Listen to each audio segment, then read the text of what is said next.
तो नमस्कार साथियों, जय हिंदी, जय भारत, वंदे मातरम। एक बार फिर स्वागत है आपके favourite YouTube channel all India job 0.2 के यूट्यूब चैनल के ऊपर। साथियों, आप सबको पता है कि यूपी पुलिस यूपीपी भर्ती 2026 की एग्जाम्स आपकी 5 शिफ्ट की कंप्लीट हो चुकी, जिसके अंदर 8 तारीख की 2, 9 तारीख की 2 और 10 तारीख की 1 शिफ्ट की अब तक एग्जाम कंप्लीट हो चुकी और फुल पेपर आपको एनालाइज इस वीडियो के माध्यम से मिलने वाला है। साथियों, मैं कम कट ऑफ इसलिए नहीं बताता, बहुत सारे कंटेंट कल मेरे वीडियो के अंदर कॉल मैसेज कहता कि कट ऑफ कम जाएगी, कट ऑफ कम जाएगी। भाई साहब, कट ऑफ कम कैसे जाएगी यार? कट ऑफ जो एनालाइज लेकर आ रहा हूँ ऑथेंटिक एनालाइज है, तभी आपको लेकर आ रहा हूँ। ऐसी चीज़ें थोड़ी है, कट ऑफ कम बताने से आप अपने मन को शांति दे सकते हो पर आप सिलेक्शन नहीं ले सकते। ये ध्यान रखना, एक चीज़ ऐसी होती है, बहुत सारे बोलते हैं आपको कट ऑफ कम जाएगी और कट ऑफ कम जाने के बाद आपके जितने नंबर होते हैं तो आप अपने मन के अंदर खुश हो जाते हो कि यार हमारे इतने नंबर हैं, कोई दिक्कत वाली बात नहीं, हमारा हो जाएगा। पर जब फाइनल जाता है, जब आपकी इसकी फिजिकल की कट ऑफ आती है, तो वही बात है, फिर अपने मन को दुखी होते हो। तो इससे अच्छा ना कि बेटर से बेटर करने की कोशिश करो और कंटिन्यू तैयारी करते रहो। अभी इसमें आपको बहुत अच्छे नंबर मिल रहे हैं तो भी आप ये मत सोचो कि यार हमारा सिलेक्शन कन्फर्म हो गया, वो हो गया। देखो, भगवान के हाथ में सब कुछ है और कुछ भी हो सकता है, इसलिए कंटिन्यू किसी न किसी भर्ती की तैयारी करते रहो। फर्स्ट बात। दूसरी बात, आज के इस वीडियो के अंदर हम जानेंगे एक एक जो शिफ्ट वाइज है उसके पूरी कट ऑफ को लेकर पूरी चीजें मैं बताने वाला। नॉर्मलाइजेशन को लेकर भी बताऊंगा कौन सी शिफ्ट को कितना फायदा हो सकता है, तो सारी इन्फॉर्मेशन बताऊंगा। और अभी आपने देखा होगा कि नॉर्मलाइजेशन यूपीएसआई के अंदर आपके 30-30 नंबर भी बच्चों के बढ़े हैं, तो जाहिर सी बात है आपका भी नॉर्मलाइजेशन वही चीज़ है, वही बोर्ड आपका एग्जाम करा रहा है, तो ये हो सकता है कि आपका भी नॉर्मलाइजेशन इस तरीके से हो। तो भी मैं बताऊंगा आपको इस वीडियो के अंदर कौन सी शिफ्ट को ज़्यादा फायदा हो सकता है। बात करते हैं 8 तारीख वाली पहली शिफ्ट की, ठीक है। जीके के बैलेंस थे, सबसे ज़्यादा कठिन प्रश्न न पूछे गए थे। 8 तारीख में जो भी कैंडिडेट है वो यदि जनरल से आप हो और जनरल से हो 220 नंबर आ रहे हैं तो आराम से आप सेफ हो।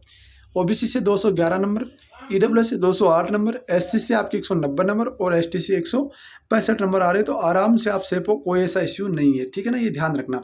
अब मैं बात कर रहा हूँ दूसरे की। 8 जून के सेकंड शिफ्ट की मैं बात करूँ तो ओवरऑल लेवल आपका इजी टू मॉडरेट था। इसके अंदर बता दूं आपको, मैंने यहाँ पर इसके अंदर जो सब्जेक्ट वाइज क्वेश्चन है उनका भी एनालाइज किया।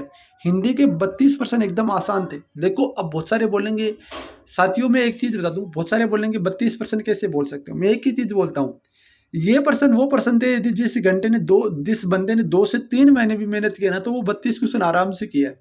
अब जाहिर सी बात है, आप 1 महीने पढ़ गए तो यूपी पुलिस चाहे कोई भी एग्जाम नहीं ले सकते, तो वो बात है कंटिन्यू आपको देनी पड़ेगी। गणित में 25% सीधे सीधे और आसान स्तर के थे, कोई दिक्कत नहीं है। जीके एंड जीएस के 23% आसानी से करने वाले लायक थे। रीजनिंग में 44% आसान थे और स्कोरिंग सब्जेक्ट। अब 44 रीजनिंग में तो बट्टे में से बट्टे करना पड़ेगा, क्योंकि रीजनिंग एक ऐसा सब्जेक्ट है जिसमें आप सबसे ज़्यादा स्कोर कर सकते हो। टोटल अटेम्प्ट 124 सीधे सीधे सवाल थे, ठीक है ना, ये ध्यान रखना। एक्सपेक्टेड कट ऑफ 300 में से मैं बता रहा हूँ, ये ध्यान रखना। जनरल कैंडिडेट 240 प्लस इसके अंदर जाएगा। ओबीसी आपका 230, ईडब्ल्यूएस आपका 225, एससी आपका 200 और एसटी आपका 175 नंबर है, तो आपका ये आपका रहने वाला है। इसके बाद ये बात कर लेते हैं पेपर नंबर 3, जो कि आपका 9 तारीख को फर्स्ट शिफ्ट का एनालाइज है। इजी टू मॉडरेट लेवल का ये पर्सन था। इसमें भी मैंने यहाँ पर सब्जेक्ट वाइज आपके लिए बांटा है, क्योंकि मैं आपके लिए वो चीज़ें करने की कोशिश करता हूँ जिसमें आपका कहीं ना कहीं ऐसा लगे कि हाँ मेरा सिलेक्शन हो जाएगा। साथियों, मैं एक चीज़ बता दूं, बहुत सारे आपको बोलते हैं कि यार मेरिट कुछ नहीं जाएगी, वो नहीं जाएगी। देखो साथियों, एक चीज़ कन्फर्म बताना चाहता हूँ, मेरिट चाहे कुछ भी जाए कुछ भी ना जाए, आपका फर्ज है तैयारी करना, एग्जाम देना। ऐसी बातों पे, अफवाहों पे ध्यान मत दो कि मेरिट इतनी जाएगी, मेरिट का काम है बाद का। पर अभी यदि आपकी इतने नंबर आ रहे हैं, जो मैं बता रहा हूँ इतने नंबर आ रहे हैं, तो आप कंटिन्यू फिजिकल की तैयारी जरूर कर दीजिए।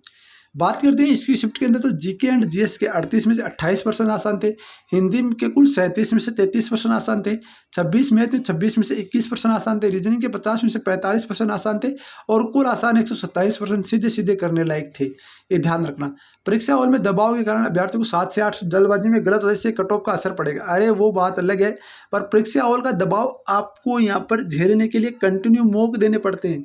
यदि आपने मॉक दिया तो मैं गारंटी ले रहा हूँ यूपी पुलिस में आपकी एक सीट पक्की है, क्योंकि मॉक वो चीज़ है जो हमें एग्जाम्स करने का पता बताती है, जो हमें बताती है कि किस तरीके से हम पेपर को हैंडल कर सकते हैं।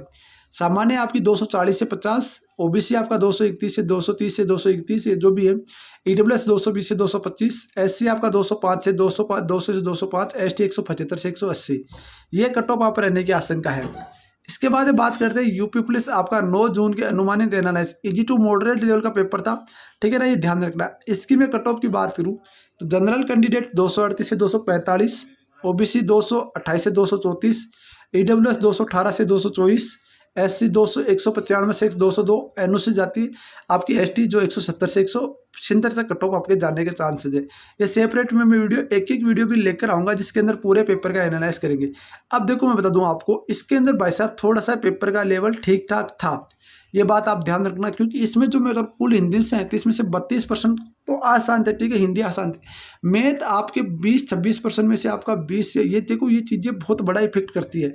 अब रीजनिंग के आपके यहाँ पर देखो 50 में से 44% यानी कि 6% सीधे सीधे यहाँ पर हार्ड थे। तो ये बात आप मानो कि इसकी कट ऑफ है ना थोड़ी सी कम रहने के चांसेज है। आपका जनरल कैंडिडेट 242 से 248, ओबीसी 232 से 248, ईडब्ल्यूएस 222 से 227, एससी 198 से 204, एसटी 172 से 178, ये कट ऑफ। अब देखो मैं बात करूँ फिजिकल स्कोरिंग की बात करूँगा 5 शिफ्ट के एनालाइज के आधार पर। शाम को जब आपका लास्ट शिफ्ट हो जाएगा तो उसके बाद एक सेपरेट वीडियो लेकर आएंगे सारी कट ऑफ के ऊपर, सारी की सारी चीज़ों के ऊपर लेकर आएंगे, ये ध्यान रखना। फिजिकल के लिए सेफ स्कोर की बात करूं, जनरल कैंडिडेट कोई है तो 142 से 152 नंबर यदि किसी कैंडिडेट के आ रहे हैं तो आराम से सेफ स्कोर हो जाएगा। ओबीसी आपका 232 से 245 नंबर है तो आराम से फिजिकल क्वालिफाई हो जाएगा। ईडब्ल्यूएस 228 से 235 नंबर, ये आगे क्वेश्चन भी मैंने दे रखे।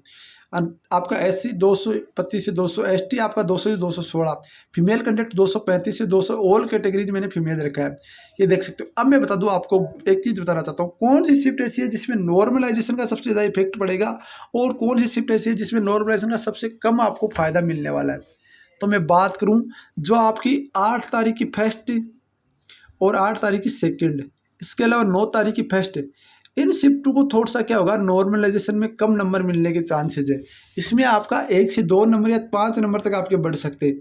पर जब 9 तारीख की सेकंड शिफ्ट और 10 तारीख की फर्स्ट शिफ्ट की मैं बात करूं तो इसके अकॉर्डिंग मेरे को लग रहा है इनमें अच्छे नंबर बढ़ेंगे, कम से कम 10-10 नंबर इसके अंदर बढ़ जाएंगे, आराम से 10-10 नंबर इसके अंदर इंक्रीज हो जाएंगे, ध्यान रखना। तो ये चीज़ें बहुत बड़ा इफेक्ट पड़ती है, ये चीज़ें बहुत बड़ा रोल अदा करेगी आपके सामने। और रही बात फिजिकल कट ऑफ, ये जो मैं बता रहा हूँ वो फिजिकल कट ऑफ ही आपकी, ये ध्यान रखना, इससे कट ऑफ आपकी 1 या 2 नंबर ऊपर या नीचे हो सकता है, इससे ज़्यादा इफेक्ट नहीं पड़ने वाला, ये ध्यान रखना। बहुत सारे कैंडिडेट बोल रहे हैं ये कट ऑफ नहीं जाएगी, मैं गारंटी ले रहा हूँ जिस दिन कट ऑफ जाए ना तो उस दिन देख लेना कि आपको इससे कट ऑफ आपको थोड़ा सा भी ऊपर या नीचे हो सकता है, 1 या 2 नंबर कोई मायने नहीं रखता इससे, क्यों तो वैसा भी तो एक बहुत बड़ा एनालाइज के आधार पर होता है। तो मैं बताना चाहता हूँ जो भी मेरे भाई जो भी मेरे दोस्त हैं वो यदि इतने नंबर आ रहे तो आराम से आप फिजिकल की तैयारी करो, कोई दिक्कत नहीं है। बहुत सारे बोलेंगे फाइनल, अरे फाइनल कट ऑफ बाद की बात है, पहले इसके पूरे पेपर होने दो, अभी तो लास्ट शिफ्ट का पेपर पड़ा है। और रही बात फिजिकल में भी अभी टाइम लगने वाला है, और जाहिर सी बात है बहुत सारे ऐसे कैंडिडेट होंगे जो अभी जॉब भी लग जाएंगे, तो ये बहुत बड़ा रोल है, ये एक बहुत बड़ा चीज़ होगी। इसके ऊपर अभी बोलना है मुश्किल है कि फाइनल कट ऑफ क्या जाएगी, क्योंकि फाइनल कट ऑफ बता रहा है वो खुद आपको ऐसा बोल रहा है कि आपको भ्रम में पैदा कर रहा है। फाइनल कट ऑफ कोई कुछ नहीं बता सकता, क्या पता जो कैंडिडेट हाई नंबर वाले हों वो फिजिकल फेल हो जाए, क्या पता जो आपके यहाँ पर कैंडिडेट है वो कहीं और जॉब लग जाए, तो ये चीज़ें बहुत बड़ा इफेक्ट करेगी। फाइनल कट ऑफ वगैरह वो बाद की बात है, मेन कहानी वो जो थी वो ये है कि आपकी कट ऑफ ये जा सकती है। बाकी मैं अपडेट कर दूंगा, जो भी कोई अपडेट होगी, जो भी कोई जानकारी सबसे पहले सबसे ऑथेंटिक और सबसे बेस्ट न्यूज़ आपका भाई आपको देता रहेगा। आपसे रिक्वेस्ट है वीडियो को लाइक और वीडियो को शेयर जरूर कर दीजिए, चैनल को सब्सक्राइब जरूर कर लीजिए ताकि मुझे मोटिवेशन मिले, कुछ अपने और बेहतर कर सकूँ। मिलते हैं नेक्स्ट वीडियो के साथ, तब जय हिंद, जय भारत, वंदे मातरम साथियों।